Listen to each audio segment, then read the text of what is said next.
Good evening. I'm Ruth Heinerfeld of the League of Women Voters Education Fund.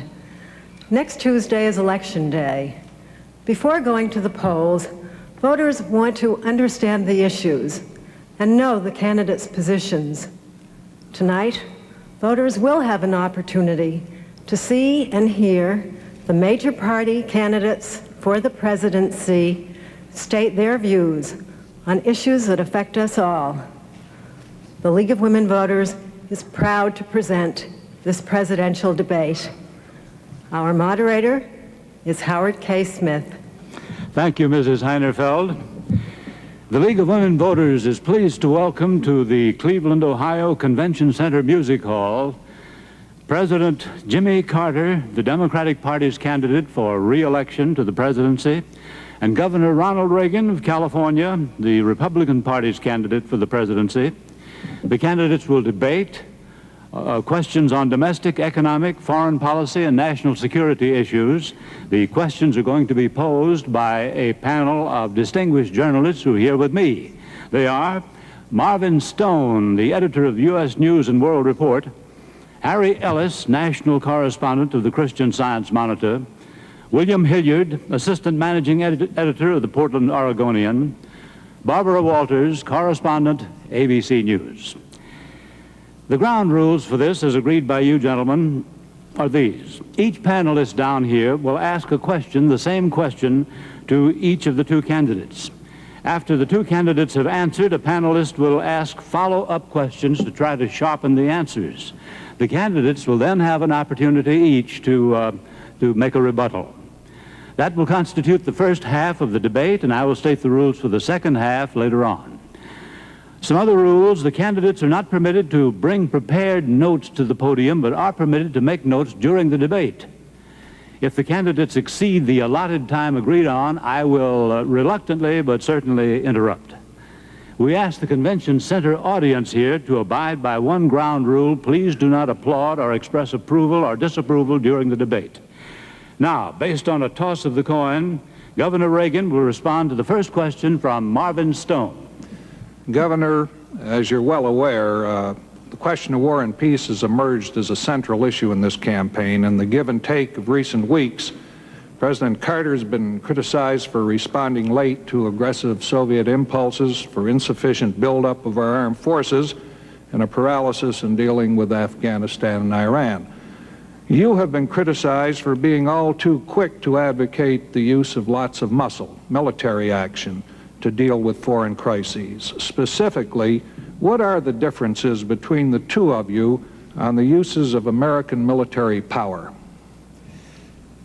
I don't know what the differences might be, because I don't know what Mr. Carter's policies are. I do know what he has said about mine. And I'm only here to tell you that I believe with all my heart that our first priority must be world peace, and that use of force is always and only a last resort when everything else has failed, and then only with regard to our national security. Now, I believe also that meeting this mission, this responsibility for preserving the peace, which I believe is a responsibility peculiar to our country, that we cannot shirk our responsibility as the leader of the free world, because we're the only one that can do it. And therefore the burden of maintaining the peace falls on us. And to maintain that peace requires strength. America has never gotten in a war because we were too strong. We can get into a war by letting events get out of hand, as they have in the last 3.5 years, under the foreign policies of this administration, of Mr. Carter's, until we're faced each time with a crisis. And good management in preserving the peace requires that we control the events and try to intercept before they become a crisis. But I have seen 4 wars in my lifetime. I'm a father of sons. I have a grandson. I don't ever want to see another generation of young Americans bleed their lives into sandy beachheads in the Pacific, or rice paddies and jungles in Asia, or the muddy, bloody battlefields of of Europe. Mr. Stone, do you have a follow-up question for the governor? Yes, Governor, we've been hearing that the defense buildup that you would associate yourself with would cost tens of billions of dollars more than is now contemplated. And assuming that the American people are ready to bear this cost, they nevertheless keep asking the following question. How do you reconcile huge increases in military outlays with your promise of substantial tax cuts and of balancing the budget, which in this fiscal year, one that just ended, ran more than $60 billion in the red? Well, Mr. Stone, I have submitted an economic plan that I've worked out in concert with a number of fine economists in this country, all of whom approve it and believe that over a 5-year projection, this plan can permit the extra spending for needed refurbishing of our defensive posture, that it can provide for a balanced budget by 1983, if not earlier, and that we can afford, along with the cuts that I have proposed in government spending, we can afford the tax cuts I have proposed, and probably mainly because Mr. Carter's economic policy has built into the next 5 years and on beyond that a tax increase that would be taking $86 billion more next year out of the people's pockets than was taken this year. And my tax cut does not come close to eliminating that $86 billion increase. I'm only reducing the amount of the increase. In other words, what I'm talking about is not putting government back to getting less money than government's been getting, but simply cutting the increase in spending. The same question now goes to President Carter. President Carter, would you like to have the question repeated? Yes, President Carter, the question of war and peace, a central issue in this campaign. You've been criticized for, in the give and take, for responding late to aggressive Soviet impulses, for an insufficient buildup of our armed forces, and a paralysis in dealing with Afghanistan and Iran. Governor Reagan, on the other hand, has been criticized for being all too quick to advocate the use of lots of muscle military action to deal with foreign crises such as I've mentioned. Specifically, what are the differences between the two of you on the uses of American military power? Mr. Stone, I've had to make thousands of decisions since I've been president, serving in the Oval Office. And with each one of those decisions that affect the future of my country, I have learned in the process. I think I'm a much wiser and more experienced man than I was when I debated 4 years ago against President Ford. I've also learned that there are no simple answers to complicated questions. H.L. Mencken said that for every problem, there's a simple answer. It would be neat and plausible and wrong. The fact is that this nation, in the 8 years before I became president, had its own military strength decrease. 7 out of 8 years, the budget commitments for defense went down, 37% in all. Since I've been in office, we've had a steady, carefully planned, methodical, but very effective increase in our commitment for defense. But what we've done is to use that enormous power and prestige and military strength of the United States to preserve the peace. We've not only kept peace for our own country, but we've been able to extend the benefits of peace to others. In the Middle East, we've worked for a peace treaty between Israel and Egypt successfully, and have tied ourselves together with Israel and Egypt in a common defense capability. This is a very good step forward for our nation's security, and we'll continue to do as we've done in the past. I might also add that there are decisions that are made in the Oval Office by every president which are profound in nature. There are always troubled spots in the world, and how those troubled areas are addressed by a president alone in that Oval Office affects our nation directly. The involvement of the United States and also our American interest, that is a basic decision that has to be made so frequently by every president who serves. That's what I've tried to do successfully by keeping our country at peace. Mr. Stone, do you have a follow-up? Yes, I would like to be a little more specific on the use of military power, and let's talk about one area for a moment. Under what circumstances would you use military forces to deal with, for example, a shutoff of Persian oil Gulf? If that should occur, or to counter Russian expansion beyond Afghanistan into either Iran or Pakistan. I ask this question in view of charges that we are woefully unprepared to project sustained, and I emphasize the word sustained, power in that part of the world. Mr. Stout, in my State of the Union address earlier this year, I pointed out that any threat to the stability or security of the Persian Gulf would be a threat to the security of our own country. In the past, we've not had an adequate military presence in that region. Now we have 2 major carrier task forces. We have access to facilities in 5 different areas of that region. And we've made it clear that working with our allies and others, that we are prepared to address any foreseeable eventuality which might interrupt commerce with that crucial area of the world.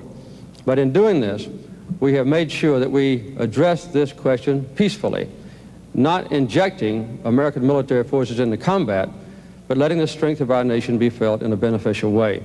This, I believe, has assured that our interests will be protected in the Persian Gulf region, as we've done in the Middle East and throughout the world.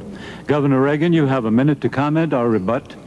Well, yes, I question the figure about the decline in defense spending under the 2 previous administrations in the preceding 8 years to this administration. I would call to your attention that we were in a war that wound down during those 8 years, which of course made a change in military spending because of turning from war to peace. I also would like to point out that Republican presidents in those years, faced with a Democratic majority in both houses of the Congress, found that their requests for defense budgets were very often cut. Now, Gerald Ford left a 5-year projected plan for a military buildup to restore our defenses, and President Carter's administration reduced that by 38%, cut 60 ships out of the Navy building program that had been proposed, and stopped the B-1, delayed the cruise missile, stopped the production line for the Minuteman missile, stopped the Tridents, or delayed the Tridents submarine, and now is planning a mobile military force that can be delivered to various spots in the world, which does make me question his assaults on whether I am the one that is quick to look for use of force. President Carter, you have the last word on this question. Well, there are various elements of defense. One is to control nuclear weapons, which I hope we'll get to later on, because that's the most important single issue in this campaign. Another one is how to address troubled areas of the world. I think habitually, Governor Reagan has advocated the injection of military forces into troubled areas, when I and my predecessors, both Democrats and Republicans, have advocated resolving those troubles and those difficult areas of the world peacefully, diplomatically, and through negotiation. In addition to that, the buildup of military forces is good for our country because we've got to have military strength in order to preserve the peace. But I'll always remember that the best weapons are the ones that are never fired in combat, and the best soldier is one who never has to lay his life down on the field of battle. Strength is imperative for peace, but the 2 must go hand in hand. Thank you, gentlemen. The next question is from Harry Ellis to President Carter. Mr. President, when you were elected in 1976, the Consumer Price Index stood at 4.8%. It now stands at more than 12%. Perhaps more significantly, the nation's broader underlying inflation rate has gone up from 7 to 9%. Now, a part of that was due to external factors beyond U.S. control, notably the more than doubling of oil prices by OPEC last year. Because the United States remains vulnerable to such external shocks, can inflation, in fact, be controlled? If so, what measures would you pursue in a second term? Again, it's important to put the situation into perspective. In 1974, we had a so-called oil shock, wherein the price of OPEC oil was raised to an extraordinary degree. We had an even worse oil shock in 1979. In 1974, we had the worst recession, the deepest and most penetrating recession since the Second World War. The recession that resulted this time was the briefest we've had since the Second World War. In addition, we've brought down inflation. Early this year, the first quarter, we did have a very severe inflation pressure brought about by the OPEC price increase. It averaged about 18% the first quarter of this year. The second quarter, we had dropped it down to about 13%. The most recent figures, the last 3 months of the third quarter of this year, the inflation rate is 7%. Still too high, but it illustrates very vividly that in addition to providing an enormous number of jobs, 9 million new jobs in the last 3.5 years, that the inflationary threat is still urgent on us. I noticed that Governor Reagan recently mentioned the Reagan-Kemp-Roth proposal, which his own running mate, George Bush, described as voodoo economics, and said that it would result in a 30% inflation rate. And Business Week, which is not a Democratic publication, said that this Reagan-Kemp-Roth proposal, and I quote them, I think, was completely irresponsible and would result in inflationary pressures which would destroy this nation. So our proposals are very sound and very carefully considered to stimulate jobs, to improve the industrial complex of this country, to create tools for American workers, and at the same time would be anti-inflationary in nature. So to add 9 million new jobs, to control inflation, and to plan for the future with the energy policy now intact as a foundation is our plan for the years ahead. Mr. Ellis, do you have a follow-up question from Mr. Carter? Yes, Mr. President, you have mentioned the creation of 9 million new jobs. At the same time, the unemployment rate still hangs high, as does the inflation rate. Now, I wonder, can you tell us what additional policies you would pursue in a second administration in order to try to bring down that inflation rate? And would it be an act of leadership to tell the American people they're going to have to sacrifice to adopt a leaner lifestyle for some time to come? Yes, we have demanded that the American people sacrifice, and they've done very well. As a matter of fact, we are importing today about 1/3 less oil from overseas than we did just a year ago. We've had a 25% reduction since the first year I was in office. At the same time, as I said earlier, we have added about 9 million net new jobs in that period of time, a record never before achieved. Also, the new energy policy has been predicated on two factors. One, conservation, which requires sacrifice, and the other one, increase in production of American energy, which is going along very well. More coal this year than ever before in history. More oil and gas wells drilled this year than ever before in history. The new economic revitalization program that we have in mind, which will be implemented next year, would result in tax credits which would let business invest in new tools and new factories to create even more new jobs, about 1 million in the next 2 years. And we also have planned a youth employment program which would encompass 600,000 jobs for young people. This has already passed the House, now has an excellent prospect to pass the Senate. Now the same question goes to Governor Reagan. Governor Reagan, would you like to have the question repeated? Governor Reagan, during the past 4 years, the Consumer Price Index has risen from 4.8% to currently over 12%. And perhaps more significantly, the nation's broader underlying rate of inflation has gone up from 7 to 9%. Now, a part of that has been due to external factors beyond U.S. control, and notably the more than doubling of OPEC oil prices last year, which leads me to ask you whether, since the United States remains vulnerable to such external shocks, can inflation in fact be controlled? If so, specifically what measures would you pursue? Mr. Ellis, I think this idea that has been spawned here in our country that inflation somehow came upon us like a plague and therefore it's uncontrollable and no one can do anything about it is entirely spurious, and it's dangerous to say this to the people. When Mr. Carter became president, inflation was 4.8%, as you said. It had been cut in two by President Gerald Ford. It is now running at 12.7%. President Carter also has spoken of the new jobs created. Well, we always, with the normal growth in our country and increase in population, increase the number of jobs. But that can't hide the fact that there are 8 million men and women out of work in America today, and 2 million of those lost their jobs in just the last few months. Mr. Carter had also promised that he would not use unemployment as a tool to fight against inflation. And yet his 1980 economic message stated that we would reduce productivity and gross national product and increase unemployment in order to get a handle on inflation, because in January, at the beginning of the year, it was more than 18%. Since then, he has blamed to the people for inflation OPEC, He's blamed the Federal Reserve System. He has blamed the lack of productivity of the American people. He has then accused the people of living too well, and that we must share in scarcity, we must sacrifice and get used to doing with less. We don't have inflation because the people are living too well. We have inflation because the government is living too well. And the last statement, just a few days ago, was a speech to the effect that we have inflation because government revenues have not kept pace with government spending. I see my time is running out here. I'll have to get this down very fast.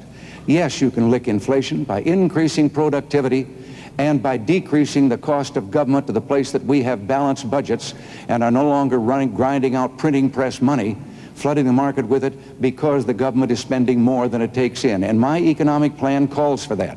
The President's economic plan calls for increasing the taxes to the point that we finally take so much money away from the people that we can balance the budget in that way. But we will have a very poor nation and a very unsound economy if we follow that path. A follow-up, Mr. Ellis? Yes, you have centered on cutting government spending in what you have just said about your own policies. You have also said that you would increase defense spending. Specifically, where would you cut government spending if you were to increase defense spending and also cut taxes so that presumably federal revenues would shrink? Well, most people, when they think about cutting government spending, they think in terms of eliminating necessary programs or wiping out some service that government is supposed to perform. I believe that there is enough extravagance and fat in government. As a matter of fact, one of the secretaries of HEW under Mr. Carter testified that he thought there was $7 billion worth of fraud and waste in welfare and in the medical programs associated with it.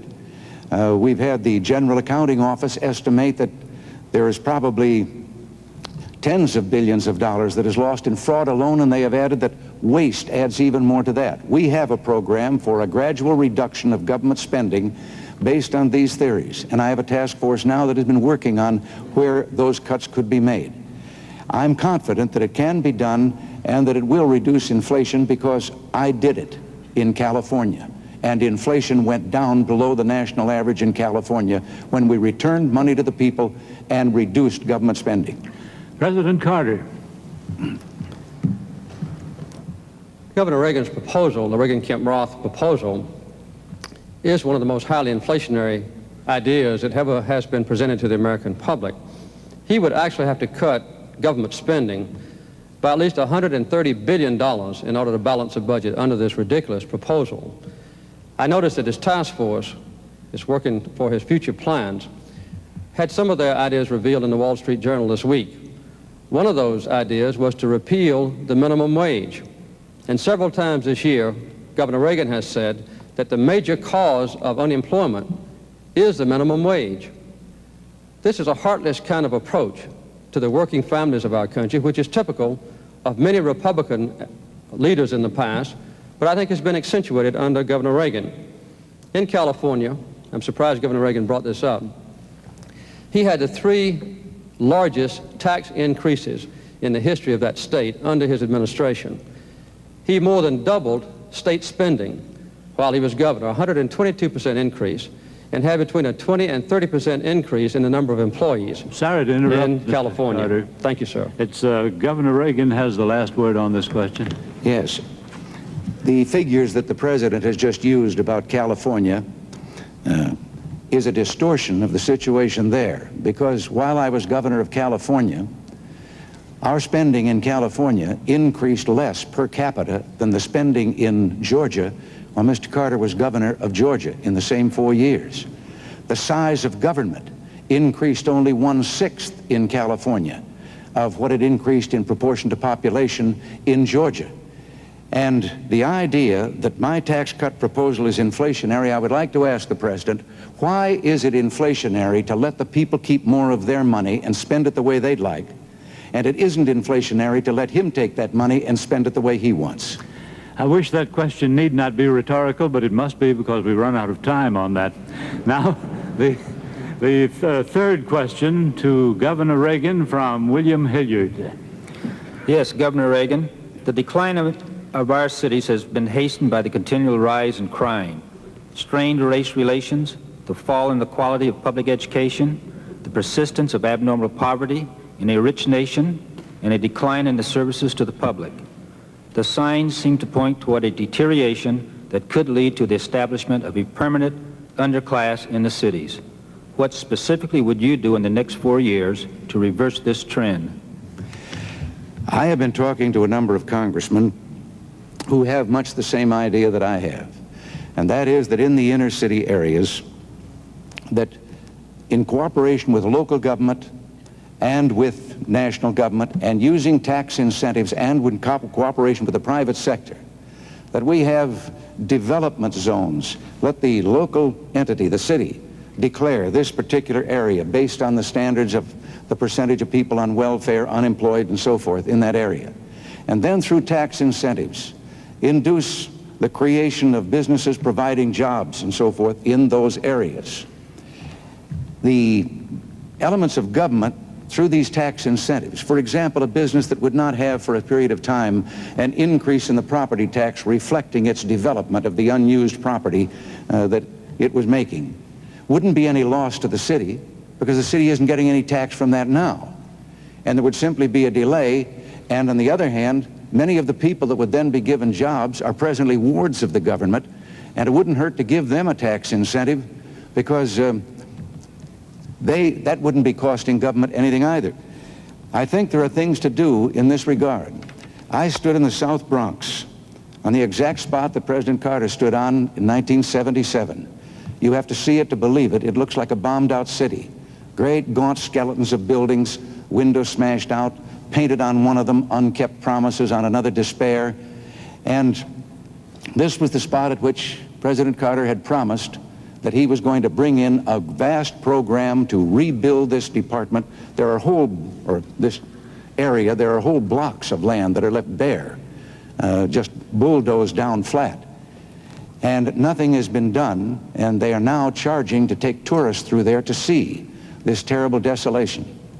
I talked to a man just briefly there who asked me one simple question: do I have reason to hope that I can someday take care of my family again? Nothing has been done. Follow up, Mr. Hilliard. Yes, Governor Reagan. Blacks and other non-whites are increasing in numbers in our cities. Many of them feel that they are facing a hostility from whites that prevents them from joining the economic mainstream of our society. There is racial confrontation in the schools, on jobs, and in housing as non-whites seek to reap the benefits of a free society. What do you think is the nation's future as a multiracial society? I believe in it. I am eternally optimistic, and I happen to believe that we've made great progress from the days when I was young and when this country didn't even know it had a racial problem. I know those things can grow out of despair in an inner city, when there's hopelessness at home, lack of work and so forth. But I believe that all of us together, and I believe the presidency is what Teddy Roosevelt said it was. It's a bully pulpit. And I think that something can be done from there, because the goal for all of us should be that one day things will be done neither because of nor in spite of any of the differences between us, ethnic differences or racial differences, whatever they may be, that we will have total equal opportunity for all people. And I would do everything I could in my power to bring that about. Mr. Hilliard, would you repeat your question for President Carter? President Carter, the decline of our cities has been hastened by the continual rise in crime, strained race relations, the fall in the quality of public education, the persistence of abnormal poverty in a rich nation, and a decline in services to the public. The signs seem to point toward a deterioration that could lead to the establishment of a permanent underclass in the cities. What specifically would you do in the next 4 years to reverse this trend? Thank you, Mr. Hilliard. When I was campaigning in 1976, everywhere I went, the mayors and local officials were in despair about the rapidly deteriorating central cities of our nation. We initiated a very fine urban renewal program, working with the mayors, the governors, and other interested officials. This has been a very successful effort. That's one of the main reasons that we've had such an increase in the number of people employed. Of the 9 million people put to work in new jobs since I've been in office, 1.3 million of those has been among black Americans and another million among those who speak Spanish. We're now planning to continue the revitalization program with increased commitments of rapid transit, mass transit. Under the windfall profits tax, we expect to spend about $43 billion in the next 10 years to rebuild the transportation systems of our country. We also are pursuing the housing programs. We've had a 73% increase in the allotment of federal funds for improved education. These are the kinds of efforts worked on a joint basis with community leaders, particularly in the minority areas of essential cities that had been deteriorating so rapidly in the past. It's very important to us that this be done with the full involvement of minority citizens.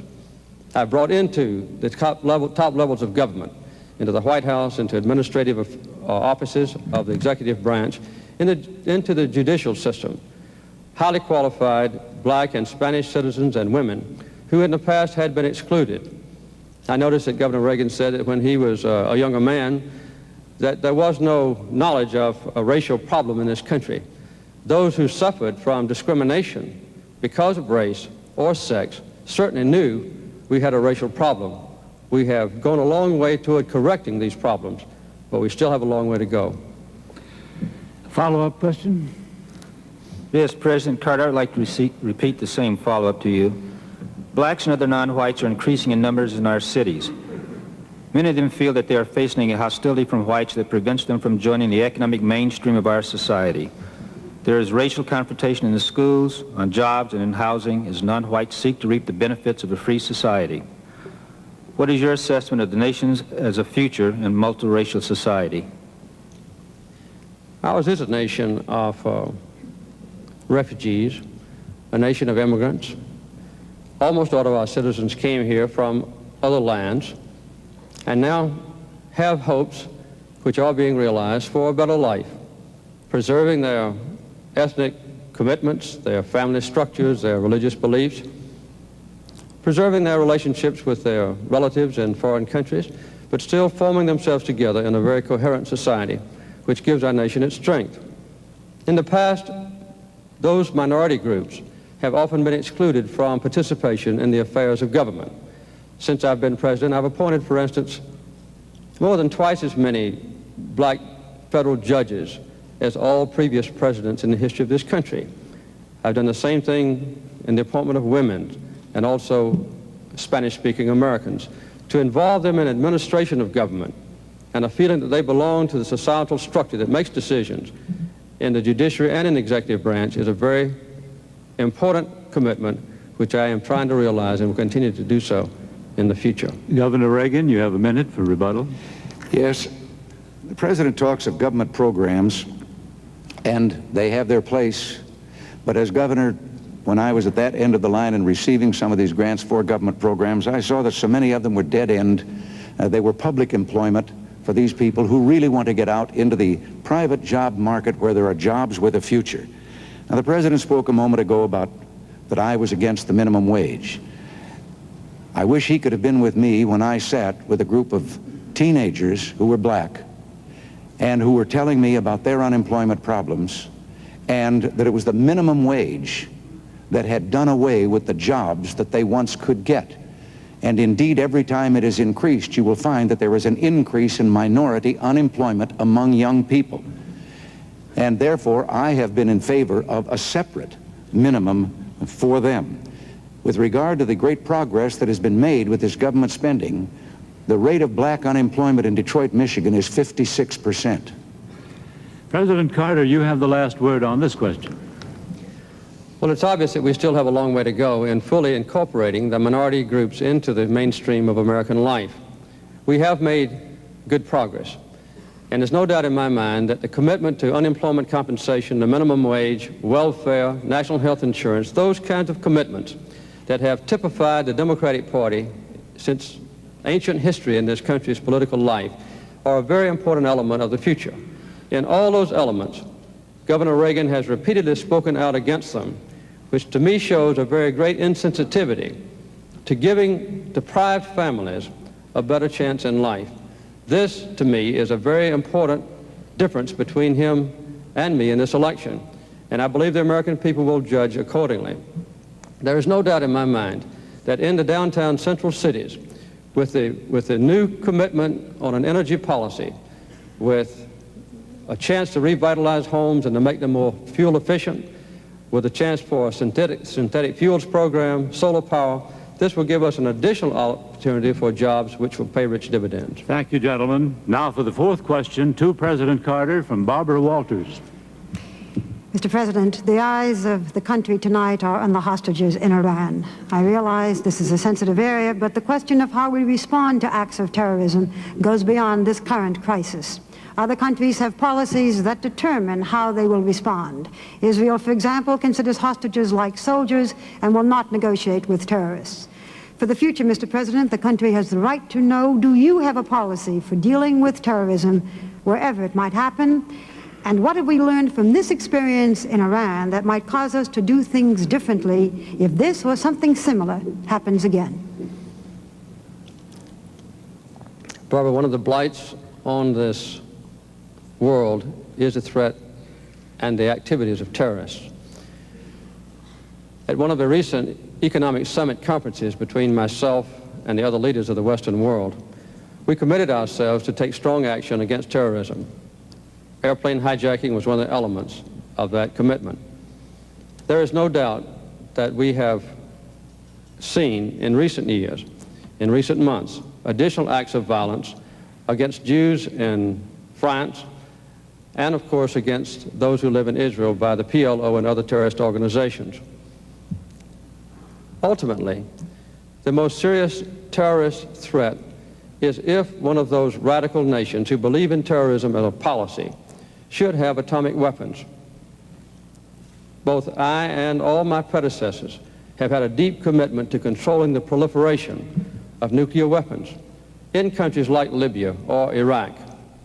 We have even alienated some of our closest trade partners because we have insisted upon the control of the spread of nuclear weapons to those potentially terrorist countries.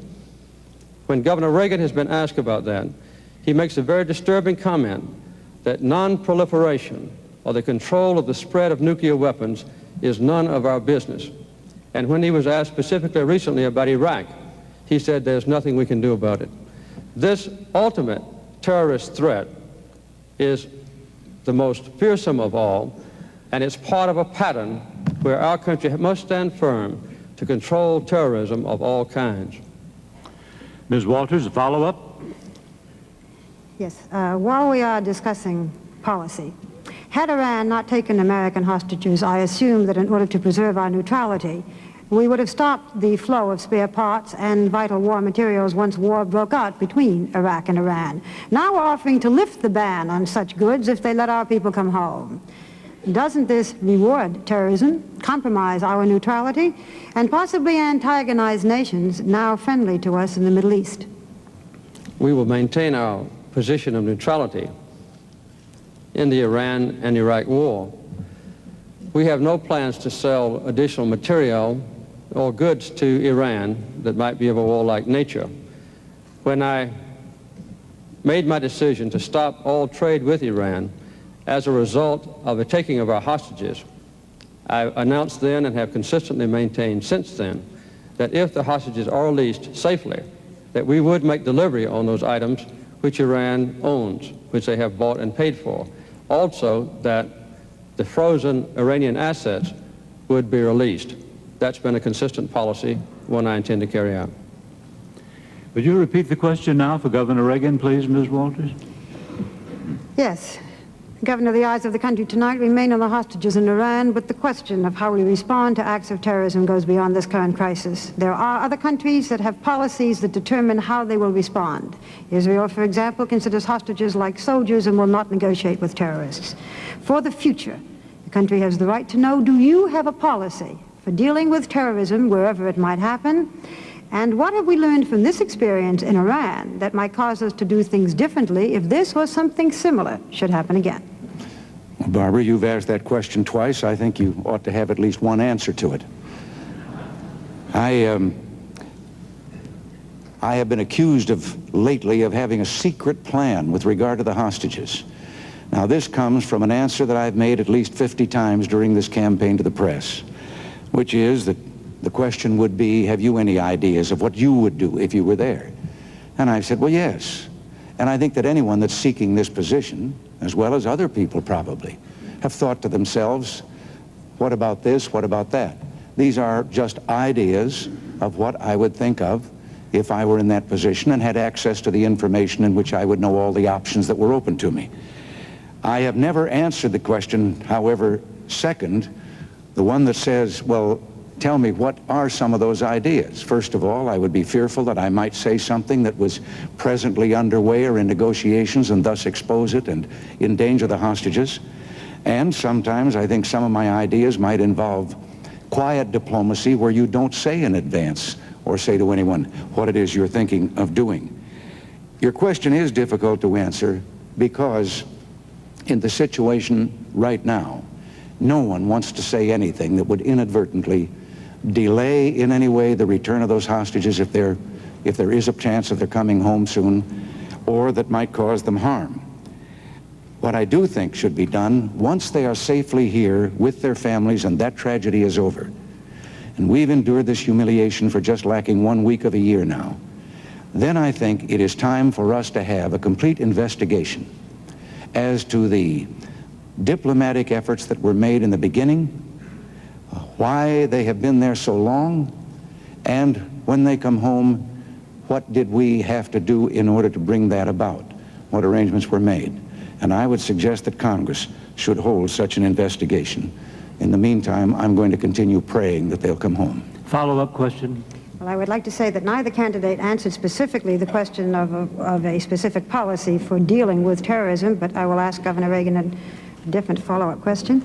You've had suggested that there would be no Iranian crisis had you been president, because we would have given firmer support to the Shah. But Iran is a country of 37 million people who are resisting a government they regarded as dictatorial. My question is not whether the Shah's regime was preferable to the Ayatollahs, but whether the United States has the power or the right to try to determine what form of government any country will have, and do we back unpopular regimes whose major merit is that they are friendly to the United States? The degree of unpopularity of a regime, when the choice is total authoritarianism, totalitarianism, I should say, in the alternative government, makes one wonder whether you are being helpful to the people. And we've been guilty of that. Because someone didn't meet exactly our standards of human rights, even though they were an ally of ours, instead of trying patiently to persuade them to change their ways, we have, in a number of instances, aided a revolutionary overthrow which results in complete totalitarianism instead for those people. And I think that this is a kind of a hypocritical policy when at the same time we're maintaining a détente with the one nation in the world where there are no human rights at all, the Soviet Union. Now, there was a second phase in the Iranian affair in which we had something to do with that. And that was we had adequate warning that there was a threat to our embassy, and we could have done what other embassies did, either strengthen our security there or remove our personnel before the kidnap and the takeover took place. Governor, I'm sorry, I must interrupt. President Carter, you have a minute for rebuttal. I didn't hear any comment from Governor Reagan about what he would do to stop or to reduce terrorism in the future. What the Western allies did decide to do is to stop all air flights, commercial air flights, to any nation involved in terrorism or the hijacking of airplanes or the harboring of hijackers. Secondly, we all committed ourselves, as have all my predecessors in the Oval Office, not to permit the spread of nuclear weapons to a terrorist nation or to any other nation that does not presently have those weapons or capabilities for explosives. Third, not to make any sales of material or weapons to a nation which is involved in terrorist activities. And lastly, not to deal with the PLO until and unless the PLO recognizes Israel's right to exist and recognizes UN Resolution 242 as a basis for Middle East peace. These are a few of the things to which our nation is committed, and we will continue with these commitments. Governor Reagan, you have the last word on that question. Yes, I have no quarrel whatsoever with the things that have been done, because I believe it is high time that the civilized countries of the world made it plain that there is no room worldwide for terrorism. There will be no negotiation with terrorists of any kind. And while I have a last word here, I would like to correct a misstatement of fact by the President. I have never made the statement that he suggested about nuclear proliferation, and nuclear proliferation or the trying to halt it would be a major part of a foreign policy of mine. Thank you, gentlemen. That is the first half of the debate. Now the rules for the second half, quite simple. They're only complicated when I explain them.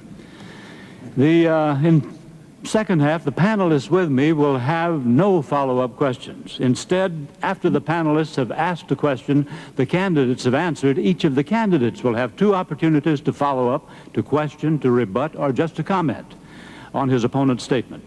Governor Reagan will respond in this section to the first question from Marvin Stone. Governor Reagan, arms control. The President said it was the single most important issue. Both of you have expressed the desire to end the nuclear arms race with Russia, but by methods that are vastly different. You suggest that we scrap the SALT II treaty already negotiated and intensify the buildup of American power to induce the Soviets to sign a new treaty, one more favorable to us. Yes. President Carter, on the other hand, says he will again try to convince a reluctant Congress to ratify the present treaty on the grounds it's the best we can hope to get. Now, both of you cannot be right. Will you tell us why you think you are? Yes, I think I'm right because I believe that we must have a consistent foreign policy, a strong America, and a strong economy. And then, as we build up our national security to restore our margin of safety, we at the same time try to restrain the Soviet buildup, which has been going forward at a rapid pace and for quite some time.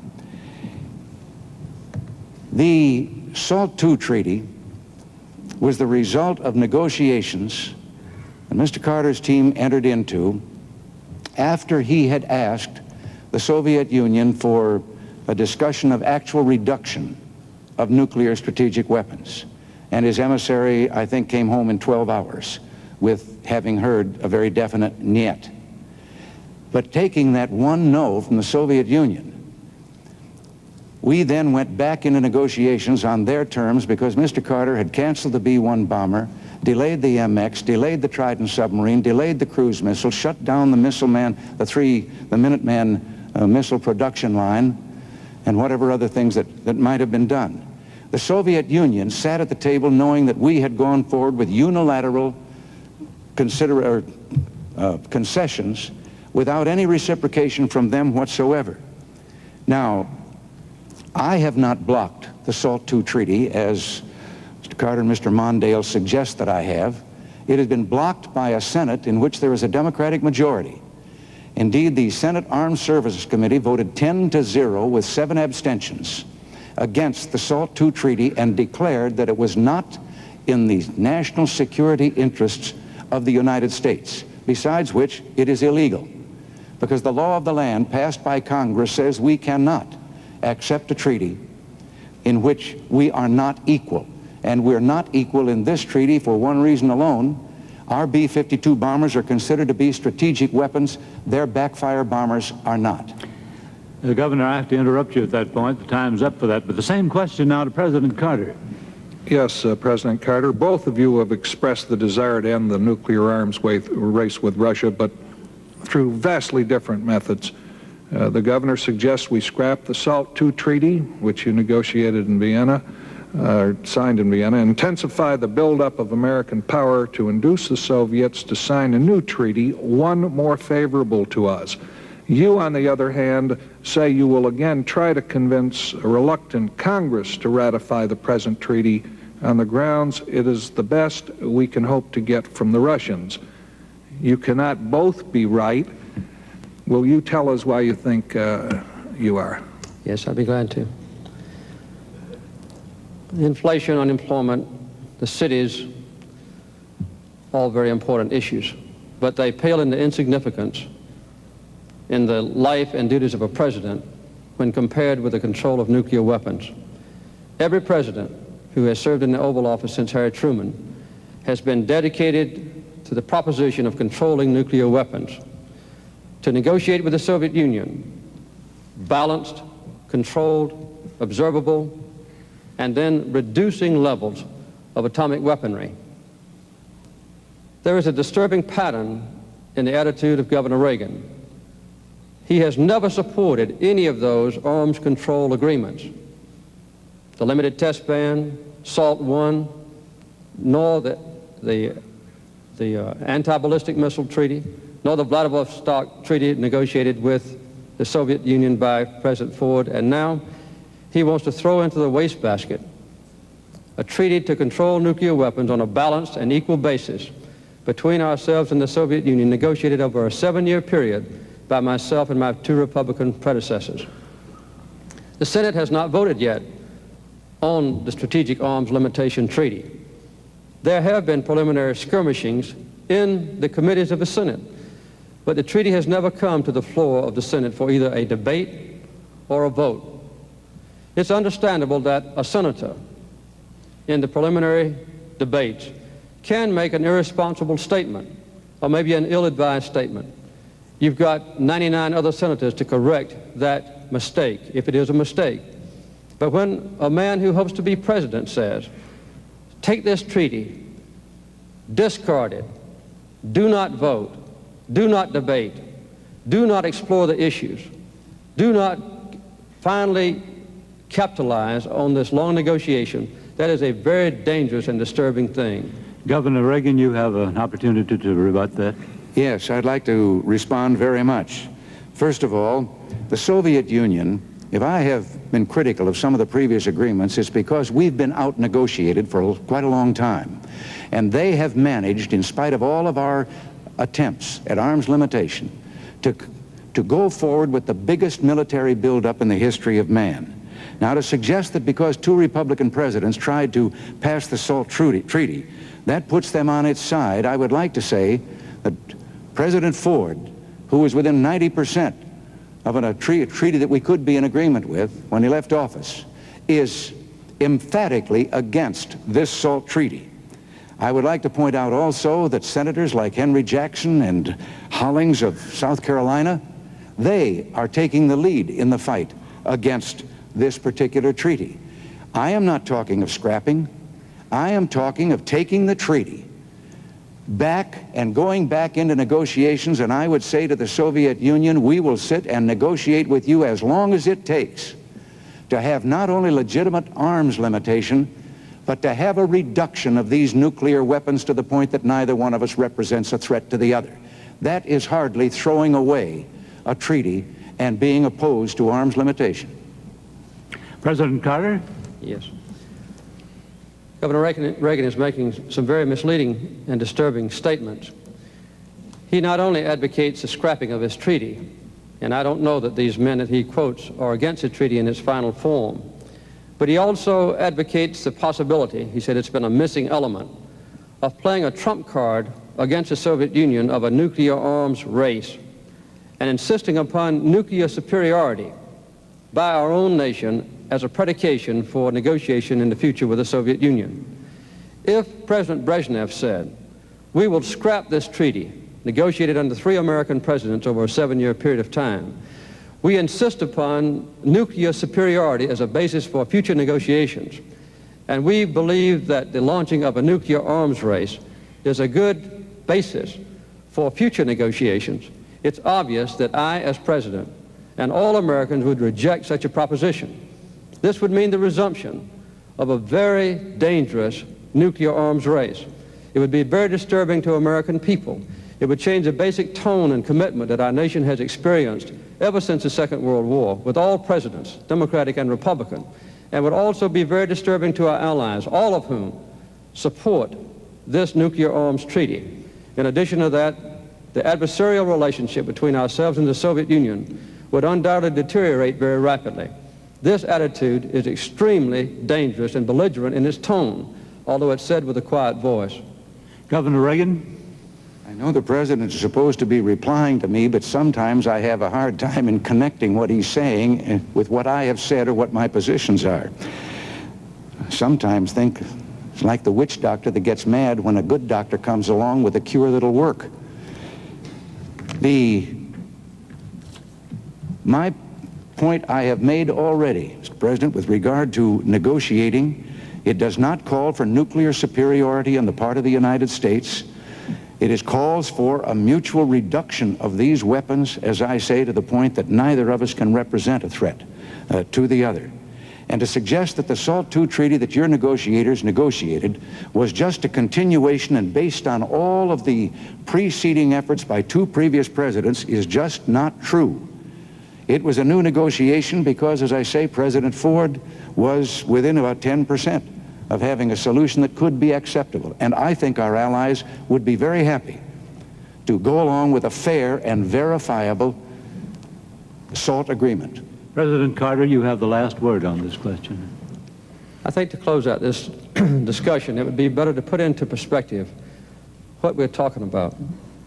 I had a discussion with my daughter Amy the other day before I came here to ask her what the most important issue was. She said she thought nuclear weaponry. And the control of nuclear arms. This is a formidable force.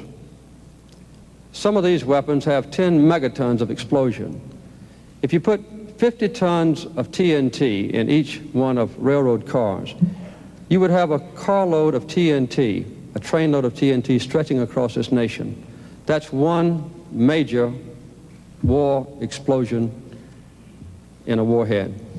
We have thousands equivalent of megaton or million tons of TNT warheads. The control of these weapons is the single major responsibility of a president. And to cast down this commitment of all presidents because of some slight technicalities that can be corrected is a very dangerous approach. We have to go to another question now from Harry Ellis to President Carter. Mr. President, as you have said, Americans, through conservation, are importing much less oil today than we were even a year ago. Yet, U.S. dependence on Arab oil as a percentage of total imports is today much higher than it was at the time of the 1973 Arab oil embargo. And for some time to come, the loss of substantial amounts of Arab oil could plunge the U.S. into depression. Now, this means that a bridge must be built out of this dependence. Can the United States develop synthetic fuels and other alternative energy sources without damage to the environment? And will this process mean steadily higher fuel bills for American families? I don't think there's any doubt that in the future, the cost of oil is going to go up. What I've had as a basic commitment since I've been as president is to reduce our dependence on foreign oil. It can only be done in two ways. One, to conserve energy, to stop the waste of energy, and secondly, to produce more American energy. We've been very successful in both cases. We've now reduced the importing of foreign oil in the last year alone by 1/3. We imported today 2 million barrels of oil less than we did the same day just a year ago. This commitment has been opening up a very bright vista for our nation in the future, because with the windfall profits tax as a base, we now have an opportunity to use American technology and American ability and American natural resources to expand rapidly the production of synthetic fuels, yes. To expand rapidly the production of solar energy, yes. And also to produce the conventional kinds of American energy. We will drill more oil and gas wells this year than any year in history. We'll produce more coal this year than any year in history. We are exporting more coal this year than any year in history. And we have an opportunity now, with improved transportation systems, improved loading facilities in our ports, to see a very good opportunity on the world international market to replace OPEC oil with American coal as a basic energy source. This exciting future will not only give us more energy security, but will also open up vast opportunities for Americans to live a better life and to have millions of new jobs associated with this new and very dynamic industry now in prospect because of a new energy policy that we've put into effect. Would you repeat the question now for Governor Reagan? Governor Reagan, Americans through conservation are importing much less oil today than we were even a year ago. And yet, U.S. reliance on Arab oil as a percentage of total imports is much higher today than it was during the 1973 Arab oil embargo. And the substantial loss of Arab oil could plunge the United States into depression. The question is whether the development of alternative energy sources in order to reduce this dependence can be done without damaging the environment, and will it mean for American families steadily higher fuel bills? I'm not so sure that it means steadily higher fuel costs, but I do believe that this nation has been portrayed for too long a time to the people as being energy poor when it is energy rich. The coal that the President mentioned, yes, we have it, and yet 1/8 of our total coal resources is not being utilized at all right now. The mines are closed down. There are 22,000 miners out of work.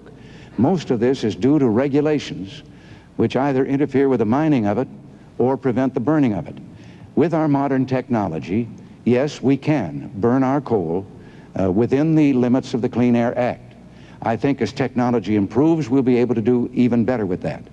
The other thing is that we have only leased out and begun to explore 2% of our outer continental shelf for oil, where it is believed by everyone familiar with that fuel and that source of energy that there are vast supplies yet to be found.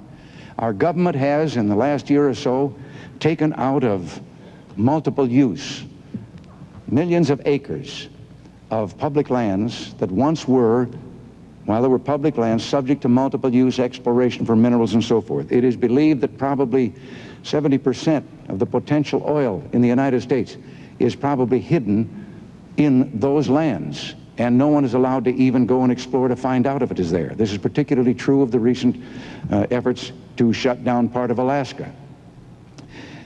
Nuclear power, there were 36 power plants planned in this country. And let me add the word safety. It must be done with the utmost of safety. But 32 of those have given up and canceled their plans to build, and again, because government regulations and permits and so forth make it take more than twice as long to build a nuclear plant in the United States as it does to build one in Japan or in Western Europe. We have the sources here. We are energy rich, and coal is one of the great potentials we have. President Carter, your comment? Yes, sir. To repeat myself, we have this year the opportunity, which we'll realize, to produce 800 million tons of coal, an unequaled record in the history of our country. Governor Reagan says that this is not a good achievement, and he blames restraints on coal production on regulations that affect the life and the health and safety of miners, and also regulations that protect the purity of our air and the quality of our water and our land. We cannot cast aside those regulations. We have a chance in the next 15 years, insisting upon the health and safety of workers in the mines, and also preserving the same high air and water pollution standards to triple the amount of coal we produce. Governor Reagan's approach to our energy policy, which has already proven its effectiveness, is to repeal or to change substantially the windfall profits tax, to return a major portion of $227 billion back to the oil companies, to do away with the Department of Energy, to short-circuit our synthetic fuels program, to put a minimal emphasis on solar power, to emphasize strongly nuclear power plants as a major source of energy in the future. He wants to put all our eggs in one basket and give that basket to the major oil companies. Governor Reagan. That is a misstatement, of course, of my position. I just happen to believe that free enterprise can do a better job of producing the things that people need than government can. The Department of Energy has a multi-billion-dollar budget in excess of $10 billion. It hasn't produced a quart of oil or a lump of coal or anything else in the line of energy. And for Mr. Carter to suggest that I want to do away with the safety laws and with the laws that pertain to clean water and clean air and so forth, as governor of California, I took charge of passing the strictest air pollution laws in the United States, the strictest air quality law that has ever been adopted in the United States, and we created an OSHA, an Occupational Safety and Health Agency for the protection of employees, before the federal government had one in place, and to this day, not one of its decisions or rulings has ever been challenged. So I think some of those charges are missing the point. I am suggesting that there are literally thousands of unnecessary regulations that invade every facet of business and indeed very much of our personal lives, that are unnecessary, that government can do without, that have added $130 billion to the cost of production in this country, and that are contributing their part to inflation. And I would like to see us a little more free as we once were. President Carter, another crack at that? Sure. As a matter of fact, the air pollution standard laws that were passed in California were passed over the objections of Governor Reagan. And this is a very well-known fact. Also, recently, when someone suggested that the Occupational Safety and Health Act should be abolished, Governor Reagan responded, amen. The offshore drilling rights is a question that Governor Reagan raises often. As a matter of fact, in the proposal for the Alaska lands legislation, 100% of all the offshore lands would be open for exploration, and 95% of all the Alaska lands where it is suspected or believed that minerals might exist.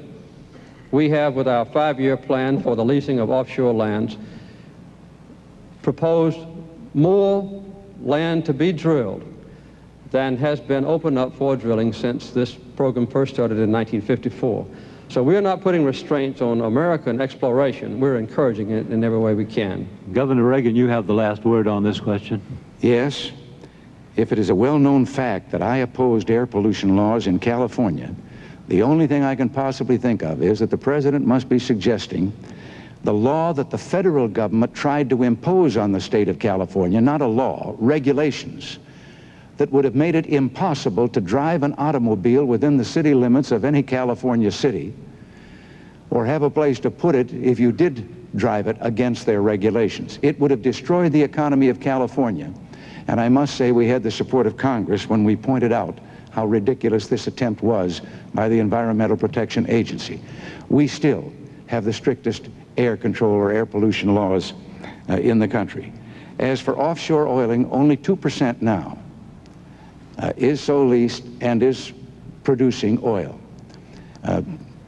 The rest, as to whether the lands are going to be opened in the next 5 years or so, we're already 5 years behind in what we should be doing. There is more oil now in the wells that have been drilled than has been taken out in the 121 years that th've been drilled. Thank you, Governor. Thank you, Mr. President. The next question goes to Governor Reagan from William Hilliard.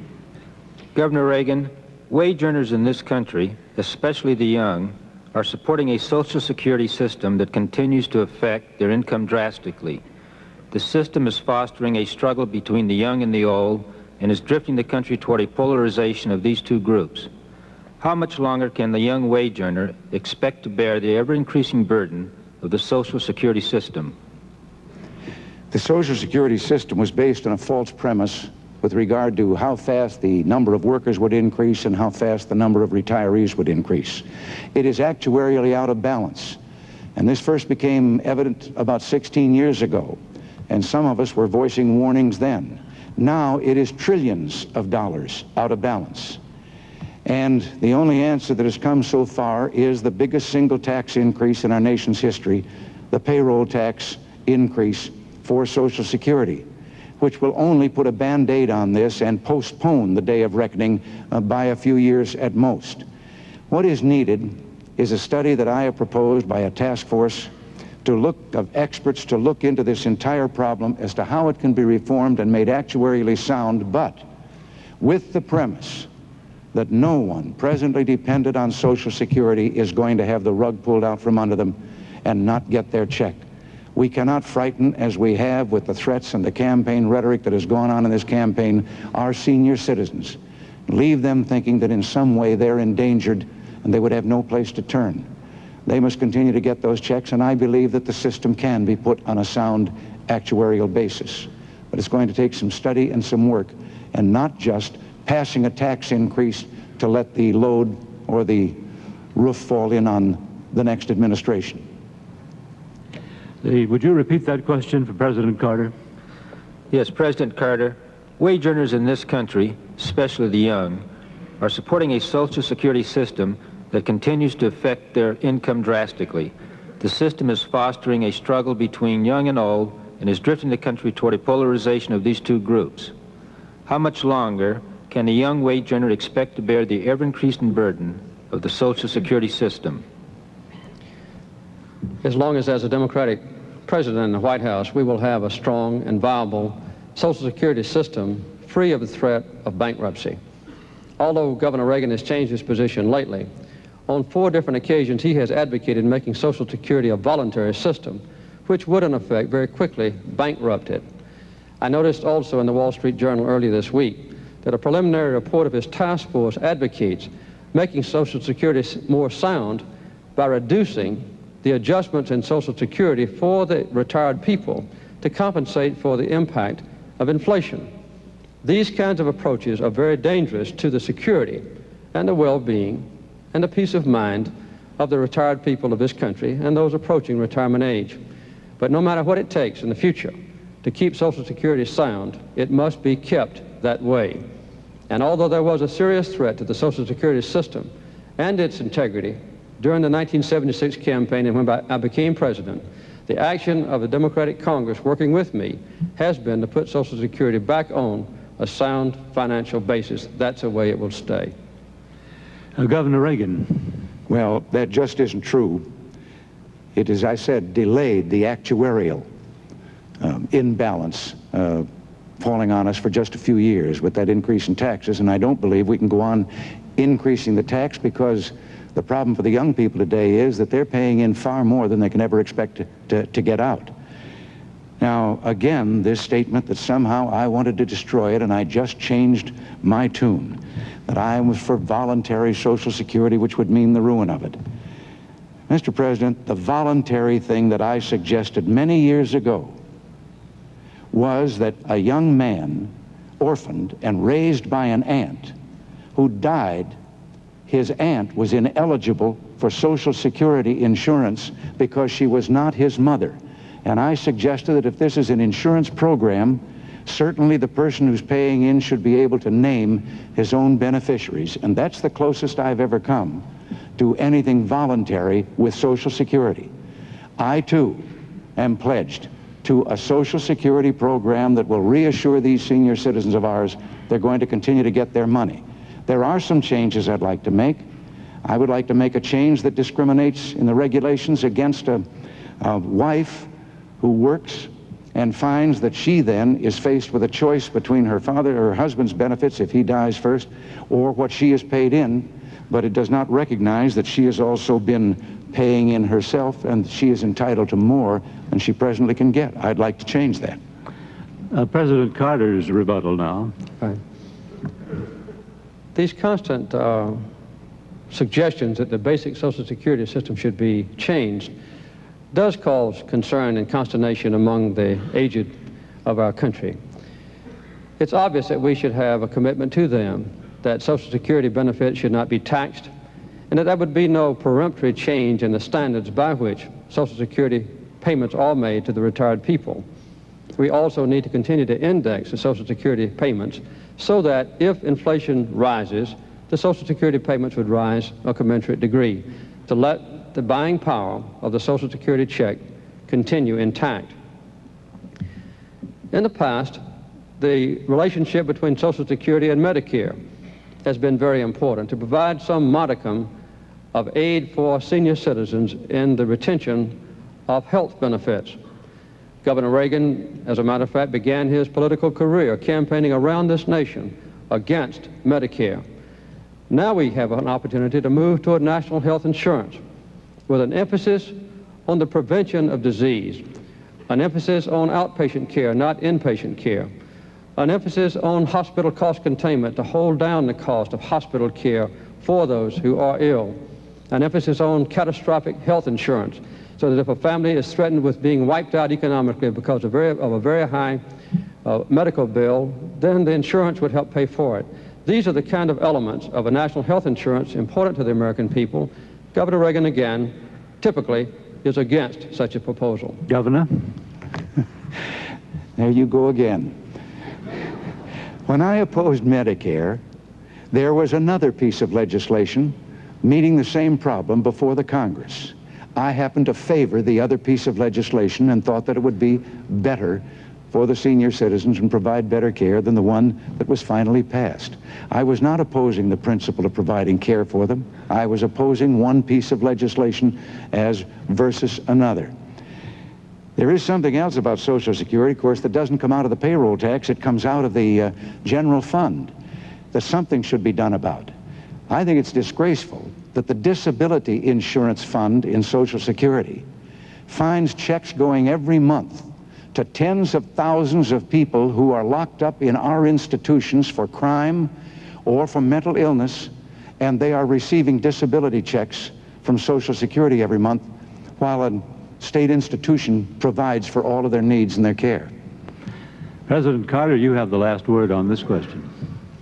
I think this debate on Social Security, Medicare, national health insurance typifies as vividly as any other subject tonight the basic historical differences between the Democratic Party and the Republican Party. The allusions to basic changes in the minimum wage is another, and the deleterious comments that Governor Reagan has made about unemployment compensation. These commitments that the Democratic Party has historically made to the working families of this nation have been extremely important to the growth in their stature and in a better quality of life for them. I noticed recently that Governor Reagan frequently quotes Democratic presidents in his acceptance address and otherwise. I have never heard a candidate for president who is a Republican quote a Republican president. But when they get in office, they try to govern like Republicans. So it's good for the American people to remember there is a sharp, basic, historical difference between Governor Reagan and me on these crucial issues, also between the two parties that we represent. Thank you, Mr. President. Governor Reagan, we now go to another question. A question to President Carter by Barbara Walters. Thank you. You have addressed some of the major issues tonight, but the biggest issue in the minds of American voters is yourselves, your ability to lead this country. When many voters go into that booth just a week from today, they will be voting their gut instinct about you men. You've already given us your reasons why people should vote for you. Now would you please tell us for this, your final question, why they should not vote for your opponent, why his presidency could be harmful to the nation, and having examined both your opponent's record and the man himself, tell us his greatest weakness. Barbara, reluctant as I am to say anything critical about Governor Reagan, I'll try to answer your question. First of all is the historical perspective that I've just described. This is a contest between a Democrat and the mainstream of my party, as exemplified by the actions that I've taken in the Oval Office the last 4 years, as contrasted with Governor Reagan, who in most cases does typify his party, but in some cases there is a radical departure by him from the heritage of Eisenhower and others. The most important crucial difference in this election campaign, in my judgment, is the approach to the control of nuclear weaponry and the inclination to control or not to control the spread of atomic weapons to other nations that don't presently have it, particularly the terrorist nations. The inclination that Governor Reagan has exemplified in many troubled times since he's been running for president, I think since 1968, to inject American military forces in places like North Korea, to put a blockade around Cuba this year, or in some instances to project American forces into a fishing dispute against the small nation of Ecuador on the west coast of South America. This is typical of his long-standing inclination on the use of American power, not to resolve disputes diplomatically and peacefully, but to show that the exercise of military power is best proven by the actual use of it. Obviously, no president wants war, and I certainly do not believe that Governor Reagan, if he were president, would want war. But a president in the Oval Office has to make a judgment on almost a daily basis about how to exercise the enormous power of our country for peace through diplomacy, or in a careless way, in a belligerent attitude, which has exemplified his attitudes in the past. Barbara, would you repeat the question for Governor Reagan? Yes, thank you. Realizing that you may be equally reluctant to speak ill of your opponent, may I ask why people should not vote for your opponent, why his presidency could be harmful to the nation, and having examined both your opponent's record and the man himself, could you tell us his greatest weakness? Well, Barbara, I believe that there is a fundamental difference, and I think it has been evident in most of the answers that Mr. Carter has given tonight, that he seeks the solution to anything as another opportunity for a federal government program. I happen to believe that the federal government has usurped powers and autonomy and authority that belongs back at the state and local level. It has imposed on the individual freedoms of the people, and that there are more of these things that could be solved by the people themselves if they were given a chance, or by the levels of government that were closer to them. Now, as to why I should be and he shouldn't be, when he was a candidate in 1976, President Carter invented a thing he called the misery index. He added the rate of unemployment and the rate of inflation, and it came at that time to 12.5 under President Ford. And he said that no man with that size misery index had a right to seek re-election to the presidency. Today, by his own decision, the misery index is in excess of 20%. And I think this must suggest something. But when I have quoted a Democrat president, as the president says, I was a Democrat. I said many foolish things back in those days. But the president that I quoted had made a promise, a Democrat promise, and I quoted him because it was never kept. And today you would find that that promise is at the very heart of what republicanism represents in this country today. And that's why I believe there are going to be millions of Democrats that are going to vote with us this time around, because they too want that promise kept.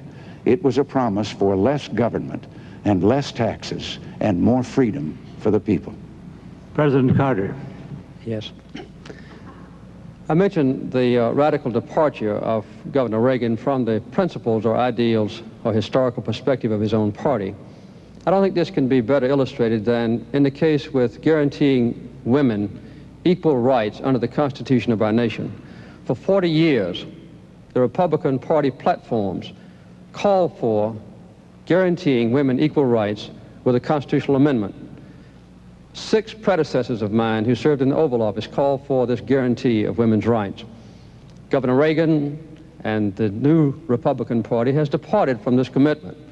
A very severe blow to the opportunity for women finally to correct discrimination under which they have suffered. When a man and a woman do the same amount of work, a man gets paid $1, a woman only gets paid 59 cents. And the Equal Rights Amendment only says that equality of rights shall not be abridged for women by the federal government or by the state governments. That's all it says. A simple guarantee of equality of opportunity, which typifies the Democratic Party and which is a very important commitment of mine, as contrasted with Governor Reagan's radical departure from the long-standing policies of his own party. Governor Reagan.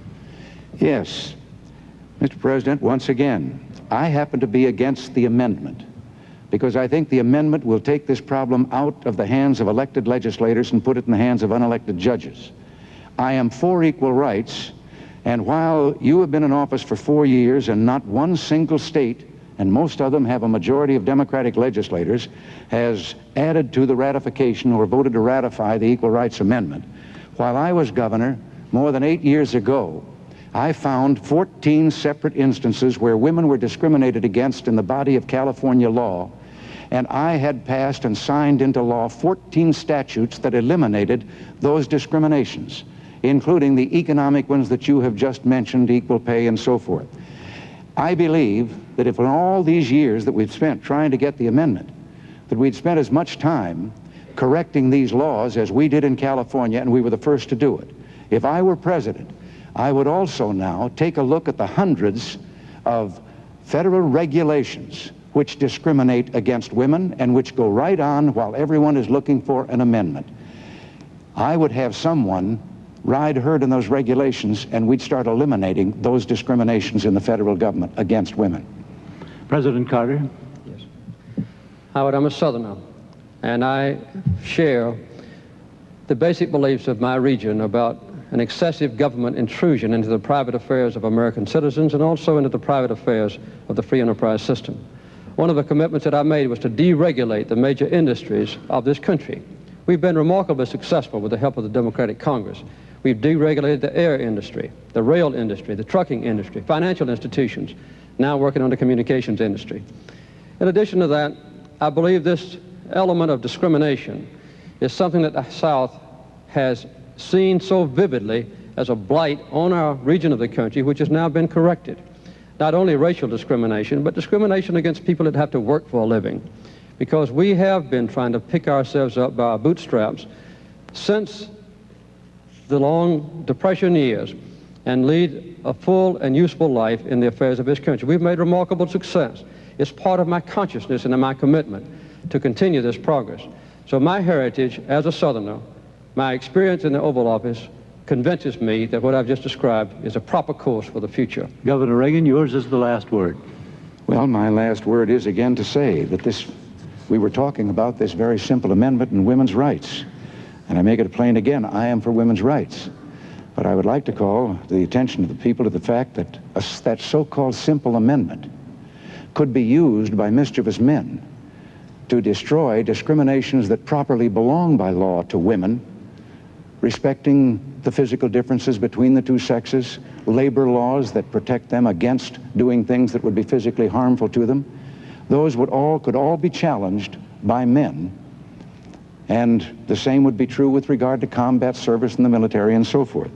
I thought that was the subject we were supposed to be on, but if we're talking about how much we think about the working people and so forth, I'm the only fellow that ever ran for this job who was 6 times president of his own union and still has a lifetime membership in that union. Gentlemen, each of you now have 3 minutes for a closing statement. President Carter, you're first. First of all, I'd like to thank the League of Women Voters for making this debate possible. I think it's been a very constructive debate, and I hope it's helped to acquaint the American people with the sharp differences between myself and Governor Reagan. Also, I want to thank the people of Cleveland and Ohio for being such hospitable hosts during this last few hours in my life. I've been president now for almost 4 years. I've had to make thousands of decisions, and each one of those decisions has been a learning process. I've seen the strength of my nation, and I've seen the crises that it approached in a tentative way, and I've had to deal with those crises as best I could. As I've studied the record between myself and Governor Reagan, I've been impressed with the stark differences that exist between us. I think the results of this debate indicate that that fact is true. I consider myself in the mainstream of my party. I consider myself in the mainstream even of the bipartisan list of presidents who served before me. The United States must be a nation strong. The United States must be a nation secure. We must have a society that's just and fair. And we must extend the benefits of our own commitment to peace to create a peaceful world. I believe that since I've been in office, there have been 6 or 8 areas of combat evolved in other parts of the world. In each case, I alone have had to determine the interest of my country and the degree of involvement of my country. I've done that with moderation, with care, with thoughtfulness, sometimes consulting experts, but I've learned in this last 3.5 years that when an issue is extremely difficult, when the call is very close, the chances are the experts will be divided almost 50-50. And the final judgment about the future of a nation, war, peace, involvement, reticence, thoughtfulness, care, consideration, concern has to be made by the man in the Oval Office. It's a lonely job, but with the involvement of the American people in the process with an open government, the job is a very gratifying one. The American people now are facing, next Tuesday, a lonely decision. Those listening to my voice will have to make a judgment about the future of this country. And I think they ought to remember that one vote can make a lot of difference. If one vote per precinct had changed in 1960, John Kennedy would never have been president of this nation. And if a few more people had gone to the polls and voted in 1968, Hubert Humphrey would have been president. Richard Nixon would not. There is a partnership involved. And our nation, to stay strong, to stay at peace, to raise high the banner of human rights, to set an example for the rest of the world, to let our deep beliefs and commitments be felt by others in all the nations, is my plan for the future. I ask the American people to join me in this partnership. Governor Reagan. Yes, I would like to add my words of thanks to the ladies of the League of Women Voters for making these debates possible. I'm sorry that we couldn't persuade the bringing in of the third candidate so that he could have been seen also in these debates, but still it's good that at least once all three of us were heard by the people of this country. Next Tuesday is Election Day. Next Tuesday, all of you will go to the polls. You'll stand there in the polling place and make a decision. I think when you make that decision, it might be well if you would ask yourself, are you better off than you were 4 years ago? Is it easier for you to go and buy things in the stores than it was 4 years ago? Is there more or less unemployment in the country than there was 4 years ago? Is America as respected throughout the world as it was? Do you feel that our security is as safe, that we're as strong as we were 4 years ago? And if you answer all of those questions yes, why then I think your choice is very obvious as to who you'll vote for. If you don't agree, if you don't think that this course that we've been on for the last 4 years is what you would like to see us follow for the next 4, then I could suggest another choice that you have. This country doesn't have to be in the shape that it is in. We do not have to go on sharing in scarcity with the country getting worse off, with unemployment growing. We talk about the unemployment lines. If all of the unemployed today were in a single line, allowing 2 feet for each one of them, that line would reach from New York City to Los Angeles, California. All of this can be cured, and all of it can be solved. I have not had the experience that the President has had in holding that office, but I think in being governor of California, the most populous state in the Union, if it were a nation, it would be the 7th ranking economic power in the world. I too had some lonely moments and decisions to make. I know that the economic program that I have proposed for this nation in the next few years can resolve many of the problems that trouble us today. I know because we did it there. We cut the cost, the increased cost of government, the increase in half over the 8 years. We returned $5.7 billion in tax rebates, credits, and cuts to our people. We, as I've said earlier, fell below the national average in inflation when we did that. And I know that we did give back authority and autonomy to the people. I would like to have a crusade today, and I would like to lead that crusade with your help. And it would be one to take government off the backs of the great people of this country and turn you loose again to do those things that I know you can do so well because you did them and made this country great. Thank you. Gentlemen, ladies and gentlemen, for 60 years, the League of Women Voters has been committed to citizen education and effective participation of Americans in governmental and political affairs. The most critical element of all in that process is an informed citizen who goes to the polls and who votes. On behalf of the League of Women Voters now, I would like to thank President Carter and Governor Reagan.